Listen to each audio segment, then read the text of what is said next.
Hello everyone, today we'll talk about how to fix or how to solve queue on CapCut. To know how to fix or how to solve the problem of queue on CapCut, you should just go to settings and you can click. Here in this page you will enter to apps, default apps, app settings. Then this list you will enter to the window of CapCut and you can click. After that, in this page of app info, you will enter to first stop and you can click OK.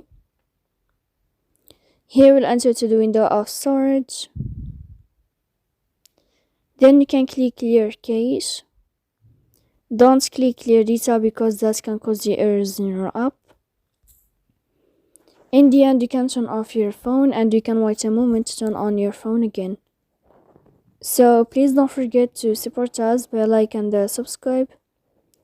See you next time in another video and thank you for watching.